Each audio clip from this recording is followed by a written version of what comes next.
नदी को पूरी तरह से अपने वश में करना ये अप्राकृतिक है, इसलिए इस तरह की चीजों से बचना चाहिए। जो लोग भी धमकी दे रहे हैं उनको चिन्हित किया जाना चाहिए और उनकी धमकी में कितना बल है इस बारे में भी जानकारी ले ली जानी चाहिए।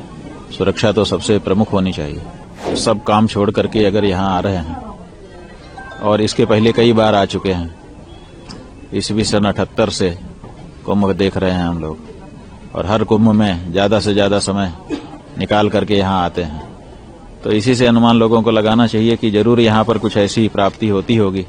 सनातन धर्म को मानने वाले हमारे जो लोग हैं उनसे अनुरोध किया है, आदेश दिया है और साफ कहा है कि अब हर हिंदू को और हर भारतवासी को उसी पार्टी या प्रत्याशी को वोट देने का संकल्प करना है जो गौ माता की हत्या को बंद करने के लिए स्पष्ट घोषणा कर सके। महाकुंभ का जो ये पर्व है ये स्वयं में दिव्य है। ये जो स्थान है ये स्वयं में भव्य है। गंगा और यमुना जहां आकर के एक साथ संगमित होती हैं, उस स्थान पर खड़े होने पर जिस तरह की अनुभूति यहां आने वाले लोगों को होती है वो स्वयं में दिव्य है। अब उस क्षेत्र में प्रवेश करना है तो मन आह्लादित है। बाकी प्रवेश मंगली जो यात्रा है उसकी व्यवस्था तो कर्मचारी लोग कर रहे हैं, जो किया होगा इन्होंने। उप मुख्यमंत्री ब्रजेश पाठक आए हुए थे आपसे आज यहाँ पर मौजूद है। खुद मुख्यमंत्री योगी आदित्यनाथ जी भी आने वाले हैं। हाँ, बहुत रुचि से कार्य कर रहे हैं सरकार के लोग।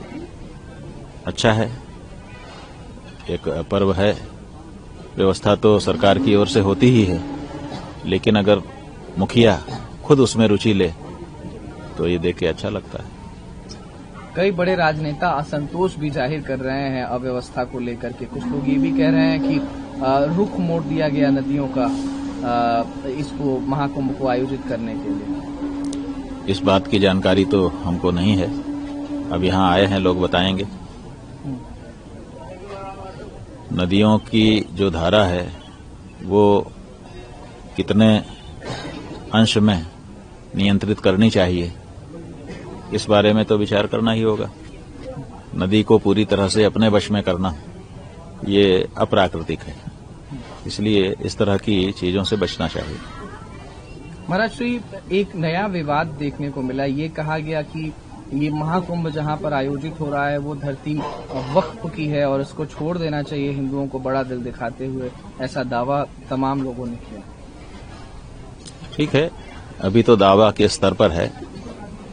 जब इस बारे में कोई प्रमाण लेकर के कोई आए तब हम लोग विचार करें। दावा पर कोई विचार नहीं होता है, उसके साथ प्रमाण भी संलग्न करके बात अपनी कही जाएगी और सामने आएगी तब विचार करेंगे। हमने ये कहा है कि परम धर्म संसद का आयोजन हम यहाँ पर कर रहे हैं, अगर किसी के पास ऐसे कोई प्रमाण है तो लाए, उपस्थित करे, विचार किया जाएगा। हम तो किसी भी दावे पर विचार करने के लिए तैयार हैं। आप दावा करिए लेकिन प्रमाण के साथ करिए। महाराज श्री, कई धमकियां भी मिली हैं। महाकुंभ आयोजित हो रहा है, गुरपतवंत सिंह पन्नू खालिस्तानी आतंकी है, उसने भी धमकी दी है। कई बार और धमकियां मिली हैं। इस जो हिंदू धर्म का, सनातन धर्म का ये बड़ा त्योहार आयोजित होने वाला है, इसको गंभीरता से लिया जाना चाहिए। जो लोग भी धमकी दे रहे हैं उनको चिन्हित किया जाना चाहिए और उनकी धमकी में कितना बल है इस बारे में भी जानकारी ले ली जानी चाहिए। सुरक्षा तो सबसे प्रमुख होनी चाहिए। अगर यहाँ पर लोग आ रहे हैं निश्चिंत होकर के आ रहे हैं कि हम तो अपने तीर्थ क्षेत्र में जा रहे हैं, वहाँ क्या डर है। अगर यहाँ पर भी कोई डर है तो ये बहुत गंभीर बात है। इस बारे में सरकारों को बहुत ही सचेत रहने की जरूरत है और अगर कहीं भी कोई गड़बड़ी है तो पहले से बता दें ताकि लोग ना आए। महाराज श्री, इस भव्य कुंभ के अनुभव के बारे में और इसके बारे में अगर आपके मुखारबिंद से तमाम दर्शकों तक कुछ संदेश पहुंचे और उनके लिए एक न्योता जाए तो बहुत बढ़िया होगा। देखिए, हम लोग सब काम छोड़ करके अगर यहाँ आ रहे हैं और इसके पहले कई बार आ चुके हैं, ईस्वी सन 78 से कुंभ देख रहे हैं हम लोग और हर कुंभ में ज्यादा से ज्यादा समय निकाल करके यहाँ आते हैं, तो इसी से अनुमान लोगों को लगाना चाहिए कि जरूर यहाँ पर कुछ ऐसी प्राप्ति होती होगी जिसके लिए सब काम छोड़ करके हम आ रहे हैं। हम ही नहीं आ रहे हैं, सभी संत महंत बड़े बड़े विद्वान लोग आ रहे हैं, आम जनता भी आ रही है। इसका मतलब यहाँ सबके लिए कुछ न कुछ है, जो आता है उसको कुछ न कुछ प्राप्ति होती है और वो आध्यात्मिक स्तर की प्राप्ति है। इसलिए उसको केवल अनुभव किया जा सकता है, बताया नहीं जा सकता है। बताने की कोशिश भले कोई करे, जैसे कोई छोटा सा बच्चा दोनों हाथ फैला करके कहता है समुद्र इतना बड़ा है, तो समुद्र उसके हाथों के बराबर तो होता नहीं है, लेकिन वो हाथों को तान करके फैला करके बताने की कोशिश करता है कि बहुत बड़ा है। तो उसी तरह से यहाँ की जो अनुभूतियां हैं वो केवल वो अनुभूत की जा सकती हैं, बताई नहीं जा सकती हैं।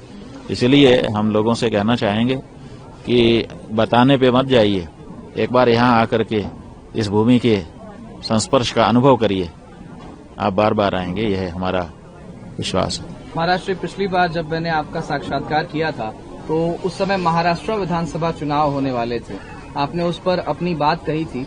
इस बार दिल्ली में विधानसभा चुनाव होने वाले हैं, आपने दिल्ली में प्रवास भी किया था, कई महीने लंबा वो चतुर्मास आपने वहां पर आयोजित किया था। दिल्ली में 5 तारीख को मतदान होने वाले हैं। दिल्ली में किस तरीके का आपने रुख देखा? आपने जनता से बातचीत करी होगी, आपका मैसेज बहुत बड़ा होता है, तो उसको लेकर के आप अगर कुछ कहना चाहें।